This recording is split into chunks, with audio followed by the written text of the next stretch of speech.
Soubale, soubale, soubani mansaya, joye baye wulukina, soubani mansaya. Moule kera mandé. Bonjour mesdames et messieurs, bienvenue sur votre chaîne Escale Plus. Nous sommes ici au centre culturel Soulon et nous sommes avec le directeur du centre Soulon. Bonjour monsieur. Bonjour. Monsieur Koulibaly. Oui. Nous avons le plaisir aujourd'hui d'être là chez lui, dans le centre, et nous lui donnons la latitude de se présenter pour que vous puissiez nous découvrir. Merci beaucoup. Je voudrais profiter d'abord, avant de me présenter, adresser un bonjour amical aux auditrices et aux auditeurs aussi de votre station. Pour leur dire que tous les jours ne sont pas dimanches et que je suis ravi d'être vraiment cet invité spécial pour éclairer un peu cette chemin.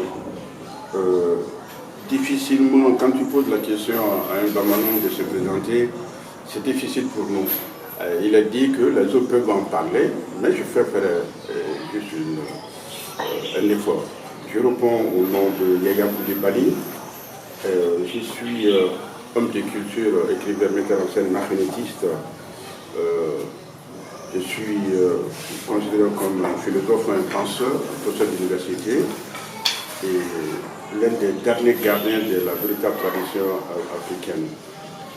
Si vous me demandez de me présenter, je pense qu'en contraction, je voudrais m'arrêter là, que les gens et les autres aussi pourront découvrir le reste de ma personnalité tout au fil de cet entretien.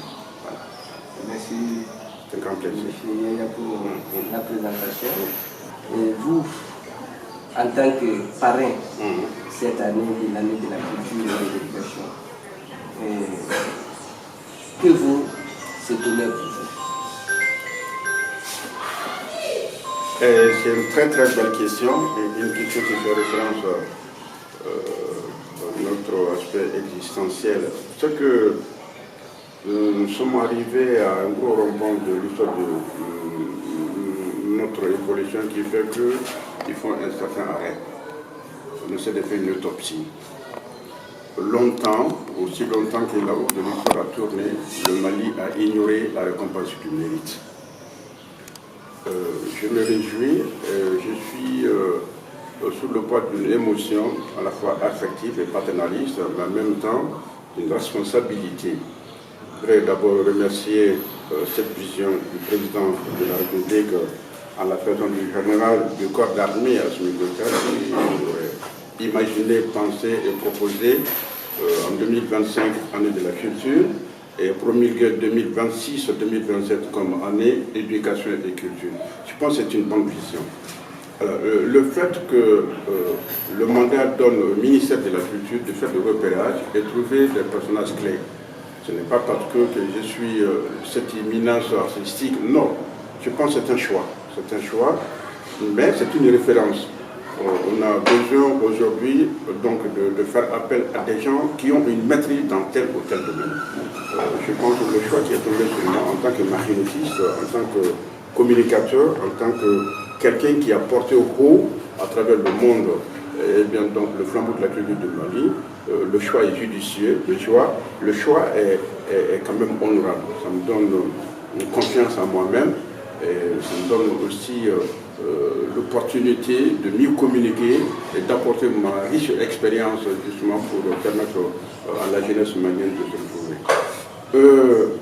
Année culture et éducation, je pense, je l'ai toujours dit, il y a 40 ans de recherche. Je dis qu'il faut que nous retournions le socle culturel pour rebondir. Parce que le Malien est très loin de sa culture. Nous avons imaginé et pensé à des situations qui sont venues d'ailleurs. Pourtant, nous sommes d'une culture millénaire. Nous sommes d'une des civilisations les plus anciennes au monde. Donc, des fois, on se pose la question, avec autant de recherches, pourquoi nous n'arrivons pas à nous en sortir?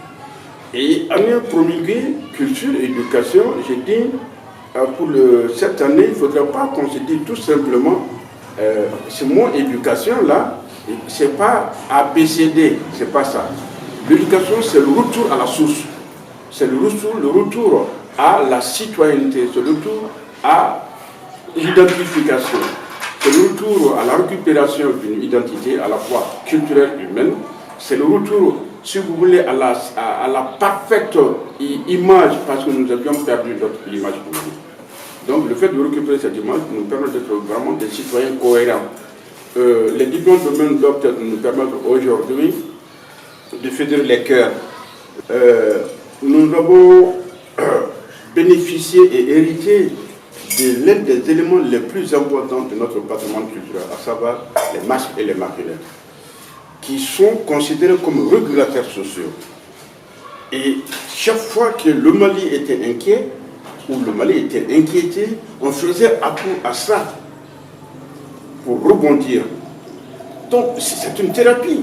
Et cette thérapie-là, si on l'oublie, eh bien, on aura failli. On aura failli. Je pense que les autres nous envient parce qu'on a ça comme patrimoine. Et nous, on le considère comme un art mineur ou alors comme inexistant. Je pense qu'il faut arrêter ça. Il faut donc que les Maliens, les décideurs, le pouvoir public, que nous pensons que notre culture est la première école civilisatrice au monde. Alors, la première conférence que j'ai animée l'autre jour, c'était si nous voulons une véritable année culture-éducation, il nous faut revenir sur les années du Domo. C'est, comme on le dit en Dominicain, les Maya d'Iliou. Revenir à la racine principale pour dire bonjour. Donc la citoyenneté se reconstruisait, on regroupait les jeunes. Il y a cette valeur. Moi, je ne demande pas qu'il faille qu'on retourne dans les villages pour des rites initiatives, mais tirons-nous des enseignements, en fait des outils pédagogiques et d'introduire dans l'enseignement. Je pense que ça va permettre de mieux vulgariser et de faire valoir la véritable conscientisation de l'enfant du demain. Nous avons l'année dernière a été communiquée l'année de la culture, et cette année, l'année de la culture et de l'éducation. Maintenant, quel avantage pour les hommes de la culture? Il n'y a pas que homme de la culture, il y a que le citoyen malien tout court. Et je pense que ces années cette prise de décision doit nous permettre de faire l'inventaire de l'existant. Il faut retourner à la base. Il faut retourner parce que, comme je vous ai dit, tout ce qui a été imaginé, écrit et proposé sur nos cerveaux. Notre histoire est à écrire. Il faut replacer l'élément culturel à sa juste place. Et de deux, il faudrait identifier les vrais acteurs. Et il y a un adage, c'est les Indiens qui disent qu'il y a beaucoup d'Indiens, mais il y a très peu de chefs. Je pense que il ne faudrait pas qu'on fasse référence à des postes honorifiques. Mais les négligés qui sont dans la rue, qui connaissent l'élément, il faut les faire appel. Ceci est extrêmement important. Mon père m'a toujours dit que le corbeau et sa femme ne passent pas la nuit sur une même branche d'arbre, mais il faut le même rêve. Tu peux ne pas t'entendre avec quelqu'un, mais tu sais bien qu'il a une telle ou telle compétence. Ça, c'est extrêmement important. La responsabilité incombe à ceux qui se disent aujourd'hui acteurs culturels. Et en même temps aussi, ceux qui sont tous simplement citoyens maliens. Exactement. Tout le monde doit bénéficier Tout le monde doit bénéficier de ça. Ça, c'est important, c'est corriger. Parce que quand on revient à l'année culture, c'est de savoir qui es-tu, d'où viens-tu, où tu vas. Je pense que c'est un arrêt. Ça te permet d'identifier. L'identification à la fois individuelle et collective peut nous permettre de parfaire notre existence et ça va nous pousser à mettre l'être humain au centre du développement. 40 ans d'imagination, j'ai dit, le programme qui a été imaginé, proposé et introduit dans l'école malienne ne correspond pas aux besoins de l'État. Pourtant, nous avons une meilleure civilisation, nous avons un meilleur environnement, nous avons un socle. Pourquoi ne pas revenir sur ce socle-là et proposer des vraies pistes? Si on ne fait pas, l'enseignement classique ne nous amène nulle part. Ça, je le dis aujourd'hui, demain. C'est un langage exceptionnel. L'élément culturel, l'année culture et éducation ramène tous les enfants maliens au même niveau. Il faut qu'on revienne à la citoyenneté, qu'on revienne à la complémentarité, qu'on revienne, si tu veux, à la même justification de notre existence sur la terre. Et quoi? Tout en ayant et en se reposant sur une croyance. Un peuple qui n'a pas de croyance ne peut pas avancer. Mesdames et messieurs, toujours nous sommes sur la chaîne YouTube Escale Plus. Nous vous rappelons que la chaîne YouTube Escale Plus est une chaîne artistique, une chaîne culturelle et pourquoi pas une chaîne éducative. Nous continuons toujours avec M. Yaya Koulibaly. Avec plaisir. Nous sommes toujours avec lui dans le cadre du parrainage de l'année de la culture. Il est le parrain de l'année de la culture. D'accord que nous sommes avec l'année de la culture et certains disent qu'il faut encore d'être plus concret. Bien vrai qu'il y a une prise de conscience sur la valorisation et la pérennisation de la culture humaine. Mais nous avons besoin des actes concrets.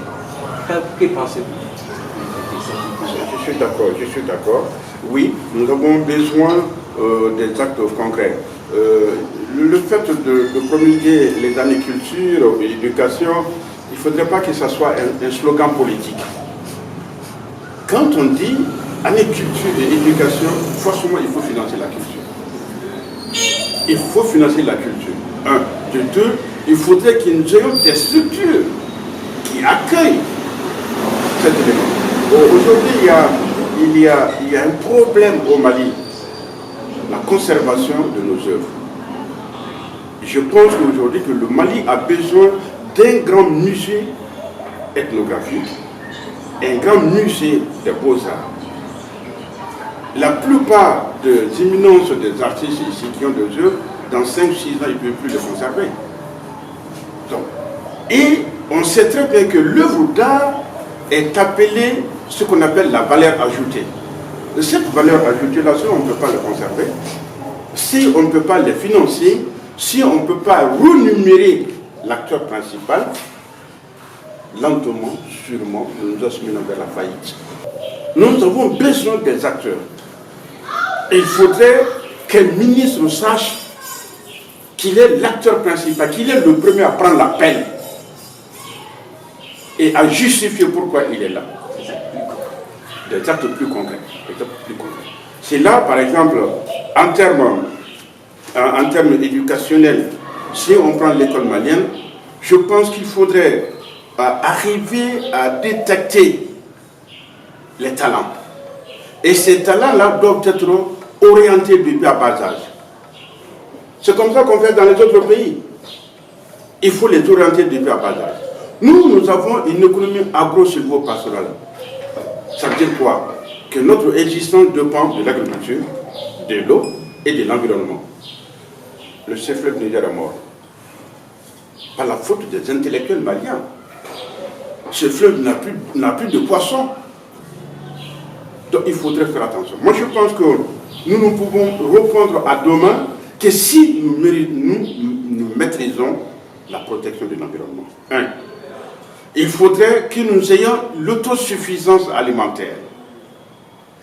Et cette autosuffisance alimentaire va nous amener à ce que j'appelle une couverture sanitaire. N'allons pas chercher loin. Nous avons l'IPR de Katibougou. Nous avons l'IOTA. Nous avons l'école secondaire de la santé. Nous avons tous les éléments clés qui nous entourent. Mais on n'arrive pas à les exploiter. Or, l'élément qui nous renvoie vers cette régularisation, c'est les masques et les matériaux. Que faisons-nous de la vie? Allons-y vers là, maîtrisons l'eau. Même s'il ne pleut pas au Mali, avec la technologie moderne aujourd'hui, le Mali peut être autosuffisant. Alors, nous continuons avec notre question. Maintenant, avec la jeunesse d'aujourd'hui. Nous sommes presque en voie de déperdition. Cette année de la culture et de l'éducation va-t-il donner un nouveau souffle à la jeunesse? Oui, oui. Là, je rejoins l'idée meilleure du président de la République et du ministre en charge de la culture, Mamoudou Daffé, aujourd'hui. Je pense, et moi-même, plus l'ensemble de mes confrères et sœurs, l'année de la culture et l'éducation vient d'un constat. Un constat d'abord de l'échec. l'échec de la société en général, et en particulier l'échec de la gestion de l'État. On a perdu la notion de l'État. Un peuple impu, une fois, nous a avec disparu. On ne connaissait plus les couleurs du Mali. Il n'y avait aucune référence. Donc, le jeune malien n'avait pas de référence. Je voudrais demander pardon à cette jeunesse, parce que je fais partie de cette équipe d'adultes qui ont failli, même si je suis l'un des meilleurs éléments à l'intérieur. Mais on dit qu'une seule graine pourrie peut infecter le tout. Alors, donc, le fait qu'on est allé à la recherche des intérêts personnels et qu'il y a le moi qui a pointé au Mali, le moi seul, rien pour les autres. Il y a aussi il y a eu des supermans au Mali, des gens qui étaient au-dessus de la loi. Certains pensaient que Dieu les a créés et ils ont créé le Mali. Ils ont dévalisé. La jeunesse malienne a été considérée comme une espèce d'orange. On les utilise à des fins politiques et après on les rejette à la poubelle. Et cette jeunesse n'a pas pris conscience. 1. 2. Je reviens à cette même problématique de programme d'enseignement. L'enseignement, le programme proposé n'a jamais éclairé le chemin pour les jeunes. Même ceux qui vont dans des écoles faramineuses ici, à la sortie, quels sont les débouchés? Ce sont des diplômes qui ne peuvent pas servir le Mali dans les 30 prochaines années. Il faut encore du temps. Nos formations ne répondent pas aux besoins. Aux besoins de l'État, non.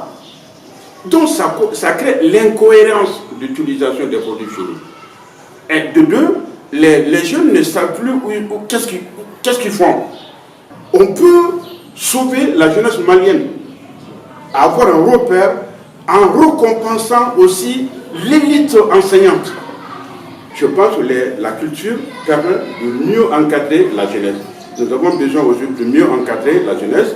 Je dis qu'il faut renforcer aujourd'hui les actions de la Direction nationale des arts et de la culture, qu'il faudrait renforcer, si tu veux, ce que j'appelle le véritable volet de l'agenda culturel au Mali.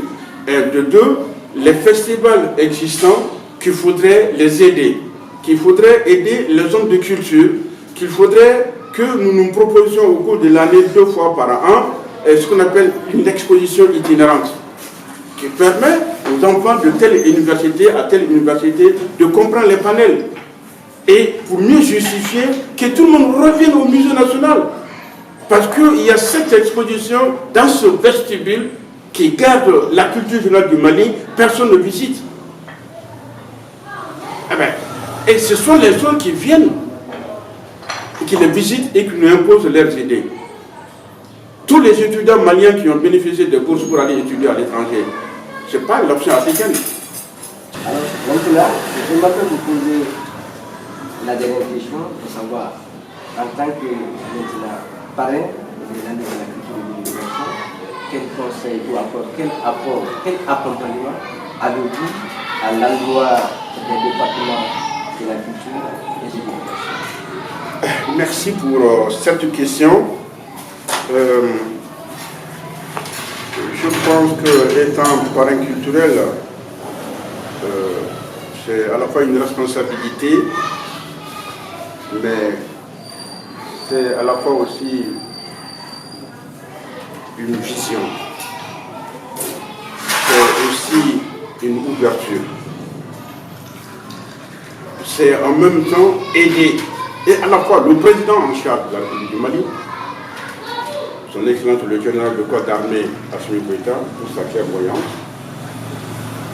En même temps, c'est aussi remercier et aider, épauler le ministre en charge de la culture, de l'éducation et des autres, et même le ministre de l'enseignement, des 2 enseignements supérieurs et l'autre de base, pour leur dire que l'option nous permet d'enlever les épines dans la plante du pied. Et quand on prône et on proclame une année culture, à l'unisson tous, nous devrions avoir le même esprit. Nous devrions être de vrais mandinkas. La célébration d'une année culture et éducation me renvoie à l'hymne du Mandé, qui n'a rien à voir avec votre appel Mali. Non. C'était quoi? Tous à l'unisson autour de la culture pour savoir qui nous sommes, d'où nous venons et à quelle sauce nous allons être mangés demain pour être de véritables citoyens. On ne peut jamais avoir d'identité, on ne pourrait jamais avoir retrouvé la souveraineté nationale. Quand on dit souveraineté nationale, c'est le retour à la culture. La puissance d'un peuple, c'est sa culture. Un peuple qui perd sa culture est appelé à disparaître. C'est pour cette raison que la vision du président et notre ministre en charge, il faut aider tous les ministres, tout le gouvernement. L'année de la culture, par exemple, en 2025, a permis aux autres membres du gouvernement de comprendre le rôle de la culture. Et même la société civile. Souvent, on s'amuse avec le terme culture. La culture, ce n'est pas de l'amusement. La culture, c'est la crème de la vision d'un peuple. Voilà. On dit qu'un peuple qui perd sa culture est appelé à disparaître. C'est pour cette raison, quand à l'unisson, sur le plateau de Sibi, à l'époque, quand il y a eu la charte, je ne peux pas comprendre que c'est ce peuple-là qui fut le premier peuple au monde qui a fondu la pierre et qui en a extrait le fer. C'est la première nation industrialisée. Donc, le pays le plus riche au monde, c'est le Mali. L'argent du monde aujourd'hui, c'est l'argent, c'est la position laissée par le roi Kankou Moussa. Imaginez le poids de la culture du Mali dans le reste du monde. C'est impressionnant. Donc, nous sommes de cette civilisation, tout part de nous. La civilisation est partie d'ici. Le droit de l'homme, c'est parti d'ici. Alors, tous les rois, tous ceux qui ont eu une bonté pour rebondir à l'idée. Soumale, Soumale, Soubani Mansaya, Djoye Baye Wulukina, Soubani Mansaya. Moule Keramandé. Il est temps maintenant, il est temps que nous puissions détecter l'État. Il est temps de faire dégager les mauvaises graines. Nous avons besoin aujourd'hui, si nous voulons être demain témoins, il faut justifier, il faut enlever toutes les mauvaises graines. Nous avons besoin aujourd'hui d'un Malien patriote, en femme et en homme. Aucun sacrifice n'est de trop. Pour terminer, 1961, lors des assises de l'UNESCO à Paris, paix à son nom, Amadou Hampâté-Bâ représentait le Mali indépendant. C'était pour résoudre le problème israélo-palestinien, pour qu'il y ait une parité, pour qu'il y ait un équilibre. Prenant la parole, d'autres ont dit « Ah non, Amadou Hampâté-Bâ n'a pas droit à la parole parce qu'il n'est pas licencié. » Amadou Hampâté-Bâ les a dit « Je vous respecte comme tout, il était très sage. » Il dit « Ceux qui ont pensé promulguer et mettre à jour la licence n'étaient pas licenciés, mais il y avait le bon sens. » Et il a chanté, il a conté le petit conte, la guerre de Marguya. Avec au Mali, un roi qui avait dans sa ménagerie un chien, un coq, une chèvre, un mouton, un bélier, un âne, un cheval. Et sa vieille mère malade, couchée. Il dit, j'ai entendu que mon homologue est décédé quelque part, j'en ai que pour 3 jours. Reste à la maison, devant la maison. Il dit ça, ce chien. Sinistre. Si tu constates qu'il y a quelque chose de mal qui arrive, préviens le coq. À défaut, la chèvre, le mouton, l'âne, ainsi de suite. Presque tous ceux qui sont dans ma ménagerie. Le chien a dit, très bien. Aussitôt que son maître est parti, il s'est mis à la porte. Et il a regardé à l'aube 2 margouillats en train de se battre. Inquiet, il demande au coq, dit coq, je suis inquiet. Tu vois, il y a 2 lézards qui se battent depuis 4 heures du matin. Il faut les séparer.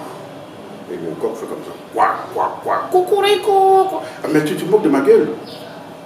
Tu vois bien que je n'ai même pas le temps de courtiser les plus belles femelles de la basse-cour. Et toi, tu me demandes de séparer les 2 lézards. En quoi ça me sert, la guerre des margouillards? Le chien dit, un jour va venir. Tous les autres animaux ont refusé comme ça de séparer les 2 animaux. Jusqu'à ce que les 2 margouillards sont arrivés à faire un tour dans le toit de la maison. Ils sont tombés sur la moustiquaire de la vieille dame. Il y avait un petit fourneau allumé. Le bout de la moustiquaire a pris feu et le moment a été brûlé au 3e degré. On crie, oh, la mère du roi est brûlée, la mère du roi est brûlée. Il faut aller chercher un guérisseur. On va chercher Bazan, le guérisseur le plus émérite alors de l'époque. On me dit, qu'est-ce qu'il faut faire? Constantin, alors, l'état de la dame, dit, j'ai besoin le sang vif d'un coq fraîchement tué. Ballon, dit le coq. Ballon, dit le coq. Attrapez-le. On l'attrape et avant de mourir, il dit au chien, tu sais, Croulou, si je t'avais écouté, je n'en serais pas là. Et le coq, le chien lui dit, c'est trop tard, de toute façon, moi je me contenterai des autres. Tous ceux qui ont refusé alors pour raccourcir l'histoire, on paye les frais. Et quand le moment est décédé, le 3e jour arrive, c'est la chèvre. La semaine, c'est le mouton. Le 40 jours plus tard, c'est le bœuf. Donc ils ont tous payé les frais. C'est pour cette raison, en conclusion, on dit, quand vous voyez 2 peuples ensemble se battre, il faut les séparer. Quand vous voyez 2 enfants en train de se battre, il faut les séparer. Si vous ne les séparez pas, c'est la maman de l'autre qui va venir, c'est la grande sœur de l'autre qui va venir. Comme ça va s'embraser et la cage de gourmand va brûler. Et quand la cage de gourmand brûle, ça va être difficile. Le chien a été ce symbole extrêmement important. C'est pour cette raison qu'il correspond au premier animal sacrifié demandé. L'homme faillit, mais le chien ne faillit pas. Symbole de fidélité, de bravoure, de reconnaissance, d'élégance, de prudence, et bien, mais aussi de gardiennage. C'était là le Mali. Je souhaite ça pour le Mali de demain. Pour les enfants maliens de demain, pour dire que nous sommes nés braves. Quand un canon détonne tout de suite là, dans les autres pays, tout le monde court et s'enferme. Mais au Mali, tous les Maliens sont injectés derrière. Nous sommes des fils de dragon. Vive le Mali, vive la culture, qu'Allah bénisse le Mali. Merci. En tout cas, c'est un message fort lancé à toute la population malienne